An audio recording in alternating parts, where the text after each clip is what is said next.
Hey guys, welcome to today's edition of Loddy's NHL Locks. I'm sorry for posting this so late. I know the St. Louis Blues game is about to start. I do post my picks to my Instagram page. It's called sports.betting.system. I just made it. It's likely the name will change, but for now, if you want to follow me, I do post my picks there as well. Sports.betting.system. But yeah, let's get to today's locks. First lock, the St. Louis Blues. Money line, let's ride the wave in St. Louis. Jordan Binnington is for real. He's recorded his third shutout in just 13 games.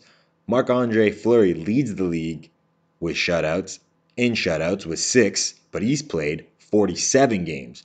And that Arizona team that he shut out was hot. They were winners of 2 straight, scoring 8 goals combined in their previous 2 games. It's almost like these two teams have switched spots. Colorado looked destined for the playoffs a couple months ago, and they're now falling apart, while the Blues got hot, and now they look like they're destined for the playoffs. We're riding the wave and taking the St. Louis Blues for lock number 1. Lock number 2, Winnipeg Jets, -1.5. We're betting puck line here. There's a lot of motivation for the Jets in this game. They just lost pretty badly at home against one of the coldest teams in the NHL, the Colorado Avalanche.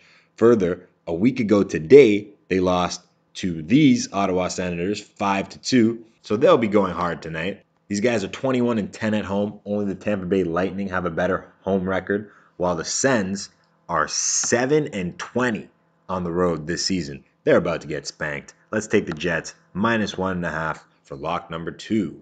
Lock number 3, Chicago Blackhawks over the Columbus Blue Jackets. The Blackhawks are on fire, winners of 8 of 9. Jacks have been playing well lately as well, winning 4 of their last 5. You guys who listen to me every day have a general idea of what I look for when placing a bet. Normally, in this situation, I go with the Jackets. The Hawks have won 6 straight at home, and yet they're 13-16 at home on the season after winning 6 straight home games, while the Blue Jackets have won 3 road games, but they're 17-10 on the road. So here's where I'd normally say, let's bet on the Jackets winning 4 straight road games rather than betting on the Hawks winning 7 straight at home based on their respective records. But with the way the Blackhawks are playing right now, the way they responded after losing in Boston 6-3, going down 2-1 against the Devils, then coming back to win 5-2.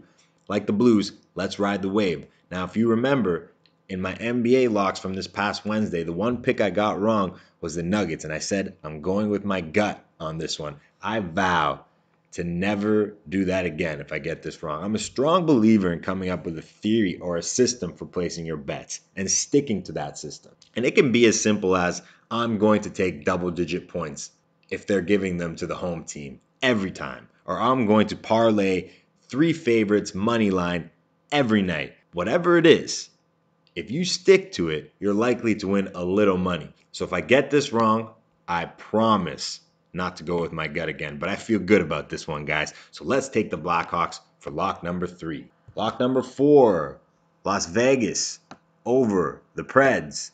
That's enough, Vegas. These guys have lost 5 straight home games. They were 16-7 at home before this stretch. One of those losses came against this Preds team.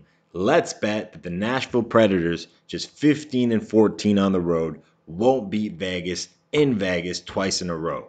Marc-Andre Fleury has allowed an average of 5 goals per game in his last 3. He only allows 2.61 per game on the season. We're going to see a regression to the mean and a huge night from Fleury. The Preds offense hasn't been playing great lately, so that will help Las Vegas.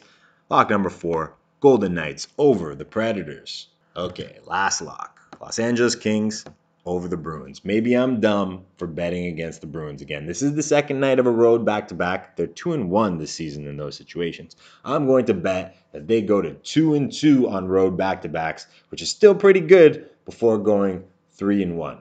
Now they're going with Rask tonight, despite the way Halak played last night. I don't love when teams do this. In the Bruins' case, they have 2 really good goaltenders that they've been going back and forth from all season. They're on the road, second night of a back-to-back. The decision to play Halak and then Rask was likely made before the game last night. But in this circumstance, Rask is going to feel a little pressure. I'm positive there are some guys in the locker room that want Halak in goal after the way he played last night. Why not ride the hot hand? What happens if Rask lets in an early goal?